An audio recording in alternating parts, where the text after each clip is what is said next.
Goddag. Nu skal I høre, der er lige kommet brev fra Motorstyrelsen. Vores svar på, vi har søgt bindende svar på afgiften på den nye campervan. Eller det, der skal blive til den nye campervan, så nu skal jeg lige gå ind og se her. I digital post, afgiftsbrev fra Motorstyrelsen.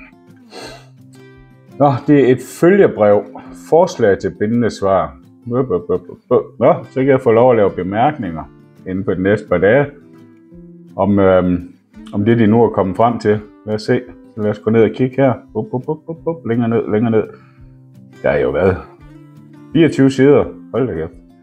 Nå, jeg har bedt om bindende svar til 2 ting. Den ene som almindelig personbil på hvide nummerplader, så vi kan gøre lige hvad pokker vi vil inde i camperen. Lave den om til hvad som helst vi vil, og uden at nogen de kan brokse over, hvordan det ser ud. Det havde vi på den gamle jumper, og det er absolut det nemmeste at have med at gøre. Det er så også det dyreste. Den anden, jeg har bedt om, det er registreringsafgift, hvis jeg omregistrerer til en 10-personers bus. Og det betyder, at der må du ikke lave noget, der sådan minder om beboelse derinde, og der skal være 10 sædepladser i. Du skal have buskørekort. Det er til gengæld meget billigere. Men lad os se, hvad de siger. Motorstyrelsen har formuleret et spørgsmål. Hvor meget skal jeg betale registreringsafgift ved omretning, bla bla bla, til personbil, privat personkørsel? Der skal vi længere ned. 36.522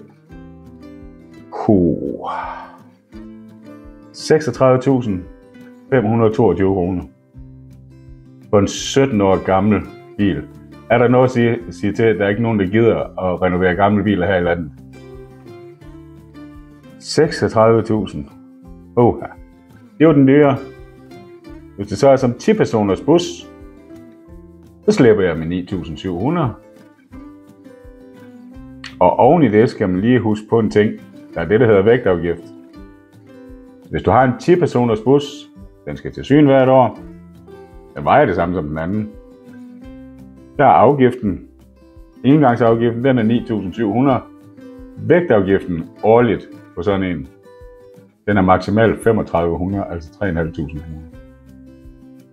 Den dyre, som jeg betaler på hvide plader, personbil, som jeg betaler 36.000 for i afgift til staten, den kommer i 2026 op og ligge omkring 24.000 i vægtafgift for at have den samme bil.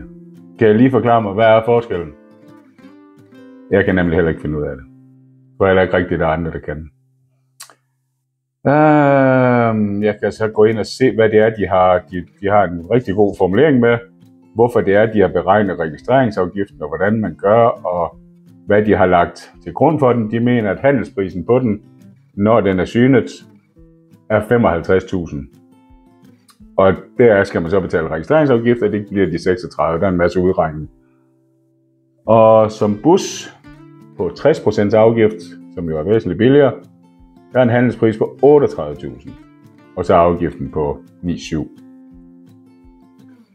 Men har I nogle spørgsmål til det her, så skriv til os. Og jeg skal gerne svare på alt, hvad jeg ved om sådan noget. Nu har jeg brugt de sidste par år på at prøve at sætte mig ind i det her. Og finde ud af, hvad det er, man må, og hvad man ikke må. Både hvad angår 10-personers busser og omregistrering til privat personbil. Og hvilke krav, der stilles og sådan noget. Jeg har bevidst valgt ikke at søge om afgift til autocamper. Fordi det giver ikke rigtig mening med så gammel en bil, fordi det primære i den her afgiftssag, det er selve bilen. Indretningen kan jo strengt taget koste alt fra 5.000 til 70.000, alt efter hvad man vil. Men det er ikke det skat, de lægger til grund. Du skal bare betale for selve camperdelen, skal du betale en mindre afgift inden for resten af den. Og ud af hele beløbet for sådan en camper, der nok kommer til at stå i 120-125, der vil den del, der angår campingdelen, være så forsvindende lille, at det er der simpelthen ikke værd at bøvle med. Der er jo nogle krav til det også, når du har registreret som camper. Dem kan du altid komme ind senere på, eller du kan spørge om den. Lidt af det ved jeg trods alt.